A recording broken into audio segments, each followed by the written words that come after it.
fact, there was no Barter. There was no Barter. So what did they do with the gold that they bought back? Well, they were keeping the gold. You've met them? Oh, yes. I asked. They were keeping some gold. You could see that their gold reserves increased. That was a fact. That was a fact.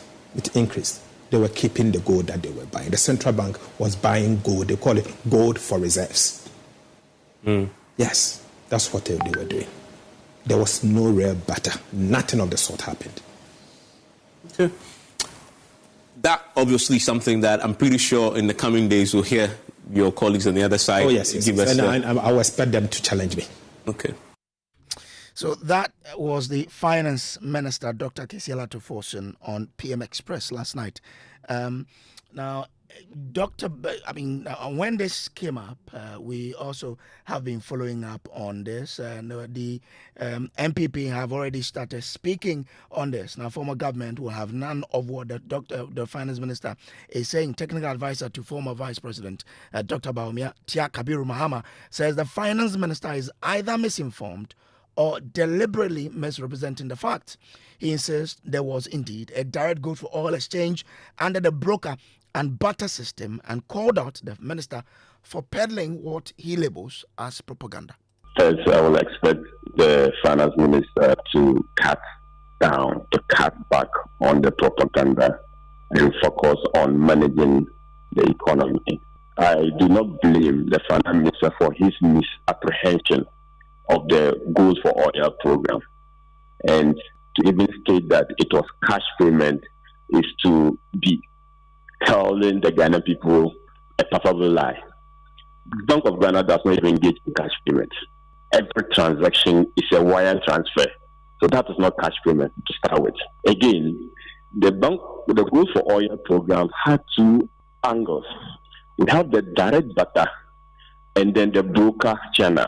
The broker channel was to provide forest cover using gold dealers. So now, under the broker channel, a gold refinery would contact the Bank of Ghana, which was responsible for the purchase of the gold.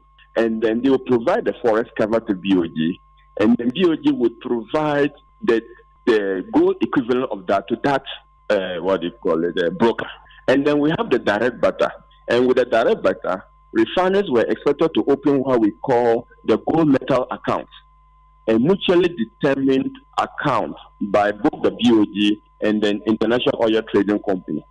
The gold for oil came on the back of the domestic gold purchase program of the Bank of Ghana. So that's the genesis. The finance minister is the one supposed to give it. Unfortunately, it is with the Bank of Ghana. I'm not sure he has had proper briefing from the Bank of Ghana. He has contacted relevant people who were holding this particular program with the Bank of Ghana and speaking that it. And I think that, as I'm saying, that the finance minister should cut down the propaganda and focus on the real issue. So that is Dr. Kabiru Tia Muhammad there responding to the finance minister. Well, let's do more on this, because Dr. Baumia himself was hosting the media 10 months ago, explained the rationale behind the Gold for Oil program. He said then that the economy would have collapsed if not for the policy, Gold for Oil policy. Listen to him. Because the thing about gold for us is that we don't have to export anything to get gold. If we have cedis, we'll buy gold right here locally. So we can use our cedis to buy gold without needing to export cocoa or oil or diamonds or timber. We just buy the gold locally. That is what we have that many countries don't have. It's just something that many countries don't have that opportunity to do so. So I then came up with that idea that let's do, instead of, since we don't have forex at the bank to pay for oil, let's use gold. And therefore, we went into this gold for oil and gold purchase program for reserves. And what is very, very interesting, frankly, without this gold for oil, the gold purchase program, this economy would have collapsed. There's no doubt in my mind. There's no doubt in my mind. Why do I say so? In the last couple of years, Bank of Ghana under the gold purchase program has been able to buy $5 billion of gold. $5 billion of gold. Think about it.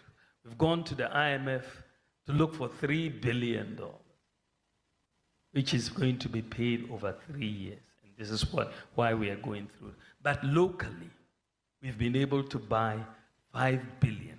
And this is why there are no queues for petrol. This is why Dumso has not happened in Ghana. Because otherwise, where would you have gotten $5 billion from your reserves? Where would you have gotten $5 billion from your reserves to keep up all the payments you needed to make? So that has been, for us, the game changer. And so the pilot that we are seeing with the gold purchase program and the gold for oil program, I want to institutionalize it.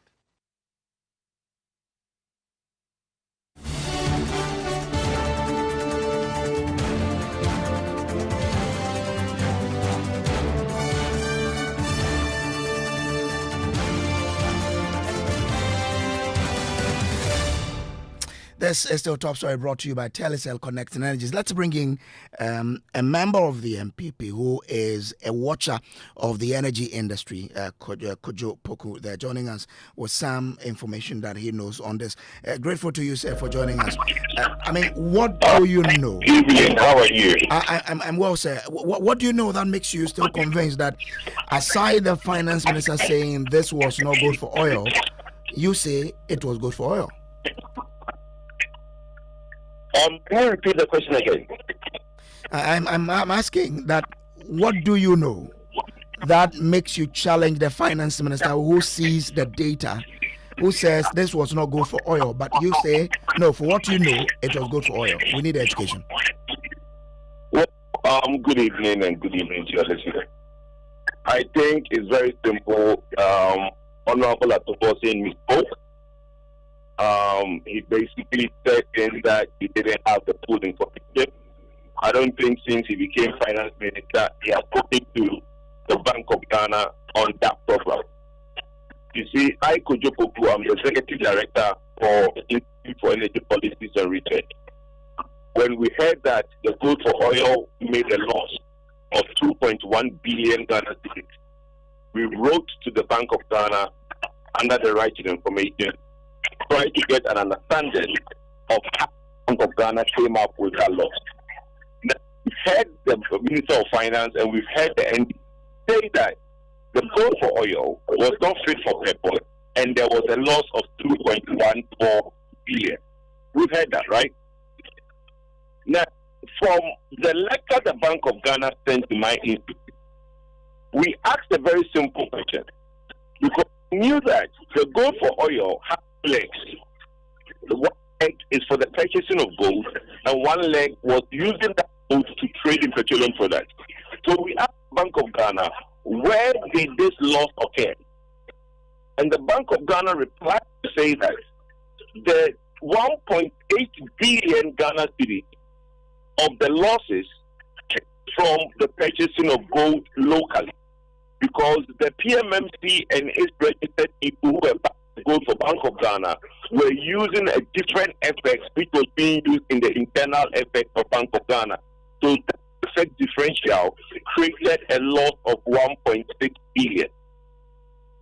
On the trading of the petroleum products, because there were huge stockpiles in the market, 340 million Ghana cedis losses occurred in the trading of petroleum. Now, question to everybody and the finance minister is that if he claims that there is no gold involved in the gold for oil, how can Ghana make a loss of 1.8 billion Ghana cedis in gold purchases? Keep in mind, the gold purchases is completely different from the Gold for Reserves program, which is still ongoing at Bank of Ghana. So Bank of Ghana has stopped the gold for oil, but still doing the Gold for Reserve program.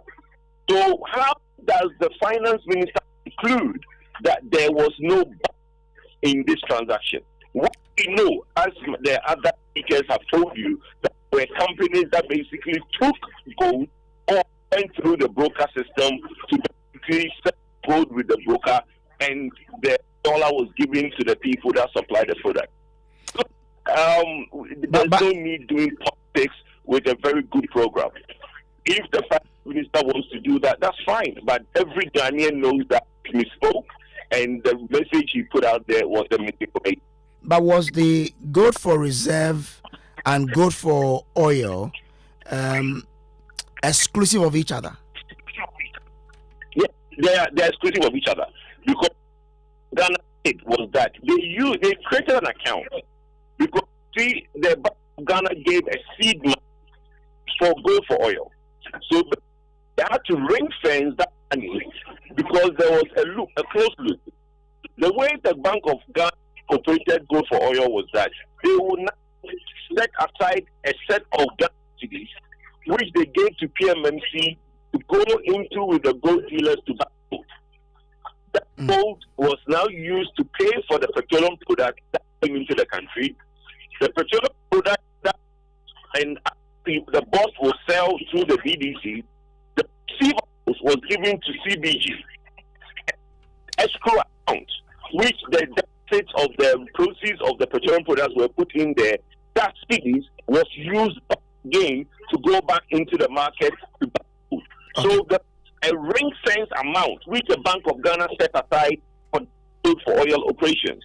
So that is how they could determine that there were some laws within the operation. Okay, I'm grateful to you, Kojo Pokuda. He is a member of the MPP who has a lot of knowledge in the energy sector, and he has been following this particular matter. But one person who was in that particular ministry, the energy ministry, at the time of this particular exchange or policy, is a deputy minister of energy and a former deputy minister of energy, and we will be speaking to him here to understand. If you listen closely to Kojo Poku, he says the gold for reserve was exclusive of the gold for oil policy. We would want to understand. I mean, the losses in there is one other issue to pursue. But the finance minister today is saying there wasn't anything like gold for oil. Kojo Poku thinks there was. We would want to get more by speaking to people who were, in government. The lawyer Andrew Japamesa is a former energy minister. Lawyer, I'm grateful to you for joining us. Now, I mean, how was the gold for oil policy working such that today the man who knows our books and looks at where monies are moving from Ghana to is telling us from the books that there was nothing as good for oil exchange, but rather we were paying money for it? Let me say good evening to our cherished listeners. It's surprising, and I don't know why the minister responsible for finance will come out and make such a claim when clearly there's verifiable information that can easily be confirmed. Okay, I don't know. It's rather strange. I'm trying to be very, very, very, very civil in my choice of words, because listening to him yesterday, he is the first man in history who can transform a damaged economy into one that he is touting today in 6 months. First man in history. What are the facts? In 2022, we had huge issues with our economy. We had forex issues and so on and so forth. So the economic management team headed by the vice president summoned all of us, reps from the Ministry of Energy, Ministry of Finance, PMMC, that because of the precarious nature of our forex situation, he was harboring thoughts of leveraging our gold, to specifically finance oil imports, which was in the region of about $400 million per month. The Bank of Ghana's reserves had dwindled significantly during that period. And so he gave us a synopsis of what he was thinking about, and subsequently charged us to meet and formulate ways of bringing his vision to fruition. So we went, a team from the Ministry of Energy, Ministry of Finance, PMMC, Bank of Ghana met and had extensive deliberations and came up with a framework that there were global traders who traded in multiple commodities, including oil, rice, sugar, name them, cocoa, and all that. Those international oil traders, because they traded in multiple commodities, potentially could take gold, keep them, and sell them at the time that they so desired.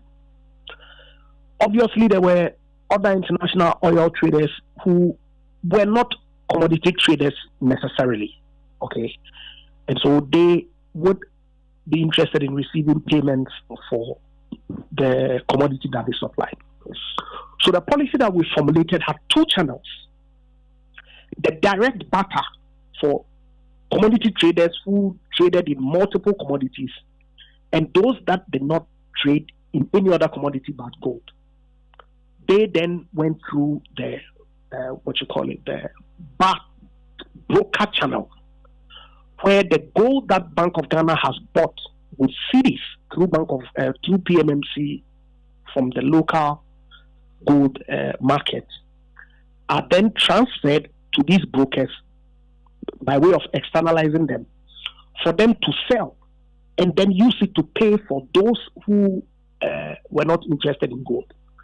Then, of course, there was a direct barter channel as well. Indeed, if you go to Bank of Ghana, and like Kojo Brace said a short while ago, they had accounts to manage these. They had brokers that they had engaged.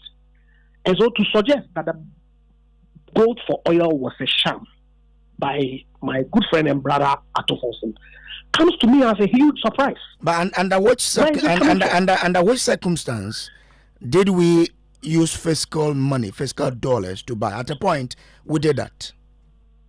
So the broker channel was externalized gold because Bank of Ghana needed an agent to sell the gold that he had bought.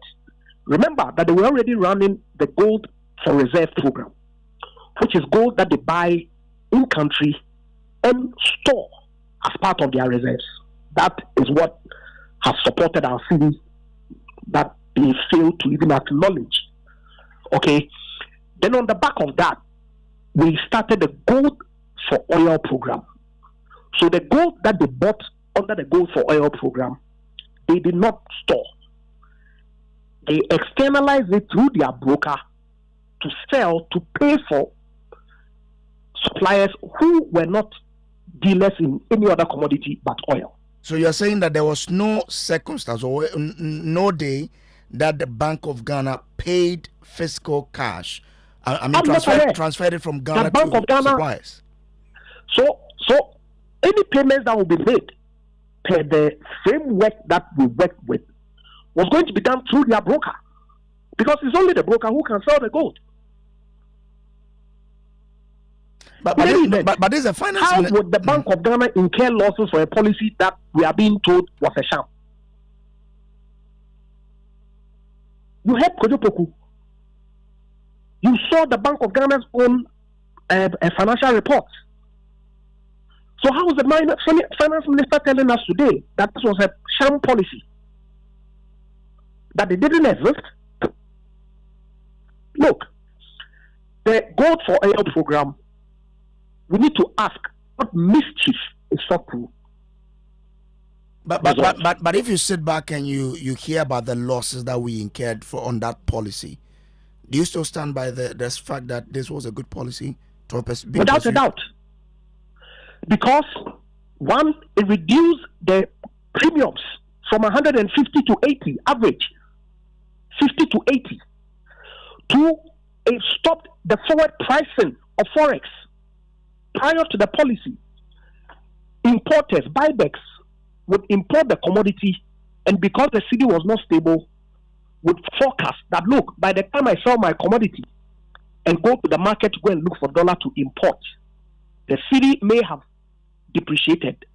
And so the city may be 10 cedi today, but they would price the commodity at the pump at 12, so that by the time they sell and go back to the market to buy Forex to import, they do not make any losses. So if the finance minister shows you document that proves that indeed they were transferred directly from Ghana to pay for oil, what would you do? Well, Bank of Ghana will have to answer. But then I'm saying that the statement from the finance minister in itself is inconsistent with Bank of Ghana's own financial reports. Okay. The minister can't give me any other contrary information. The Bank of Ghana has published the official accounts for 2024 and have indicated that this policy, yes, it has benefits. And if you have the benefits of the letter that Kojo Poku read to you, you would see that Bank of Ghana itself, in spite of, and the losses really were on the gold purchase side, not the oil trade component of the policy. Okay. All right, I'm grateful to you. Lawyer Andre Japamesa is a former Deputy Minister of Energy, and he was Deputy Minister during the time when this good for oil policy was implemented. He says there was never a time that monies exchanged for oil during the time they were implementing the gold for oil policy. That other time it was gold that was exchanged for, fuel or oil. We'll try and get an economist to try and help us make sense of whatever is happening here. The former government says, well, our gold for oil relatively aided in the strong performance of the city then, because without it, as we heard the former vice president say, the city would have depreciated more than it did during that particular period. Let's bring in Dr. Patrick Esumi, who is an economist and a lecturer at the University of Ghana Business School. Doc, I'm grateful to you for joining us here. I mean, you have been reading the data. What do you know of this particular policy? Well, good evening and good evening to listeners. Thanks for having me. I think, first of all, we have to separate the domestic gold purchase program from the gold for oil. Mm-hmm. The domestic gold purchase program was first announced by the Bank of Ghana in 2021. And the idea was to purchase gold from gold aggregators and small-scale miners using cedis. And then the Bank of Ghana eventually get the gold to be assayed and then sent to its storage so that it becomes part of the country's reserve. Now, along the line, then the gold for oil program was launched when around 2022, when we had problems with supply of oil and bulk importers struggling to find forex. Yeah, exactly. Yeah. The gold for oil itself, it had two channels. There was one channel which the finance minister spoke about yesterday. Yes, and that was when the central bank used part of the gold it had. It would sell the gold and get dollars and use the dollars to buy the oil. That was one channel. The other channel was what was supposed to be the direct barter channel. That was the channel where they will sell or they will find buyers and directly exchange the gold for oil. So that's the gold for oil. But they just explained, we just spoke to the former deputy minister of energy, and he says they were sending gold to their dealers outside of the country who were then given dollars to pay for fuel. So the dollar was not transferred from Ghana to the suppliers of the fuel. Well, I can only rely on official documents. Okay. The Bank of Ghana, the MPC meeting of January 29, 2024, if you read the transcript, some journalists have asked that exact question to the governor. And the response I'm giving is exactly the response the governor gave. Then there's also an official document by the BOG on the domestic gold purchase framework. And there's a diagram on page 5 of that document. You see exactly those channels. So that is what was, at least officially, that's what was communicated. If what they did is something different, then that obviously you and I don't work there, so we don't know exactly what we were doing behind the scenes. So in terms of officially what has been communicated, that's exactly what they have communicated. So the former deputy minister says that the losses happened on the gold purchase side, not the gold for oil side. Is that what the document says? So the document doesn't say where the source of the loss is. It just gives you the channel through which the gold for oil is implemented. Now, the issue about whether the gold for oil will have an impact using either channel on the stability of the currency, I think it's either way you look at it, it's quite debatable. Because first of all, if you are going to trade oil for gold, if somebody has an oil that they can sell on an open market and get their dollars, and then you say they should accept your gold for it, they are going to have to accept it as a discount. So you can easily see where losses will accrue from there. Is that a practice that they accept a discount? I can sell it to anybody and get dollars, and you are insisting that I should take gold for it. There has to be some negotiation, and don't forget that there are also agents. The agent that they are talking about, who have to pay them? All those will eventually come from the government. So you can see why the gold for oil will accrue those losses. And then also, exactly how the gold for oil will improve the currency situation is very difficult to explain, because what it actually does is that when we were struggling to find the currency for the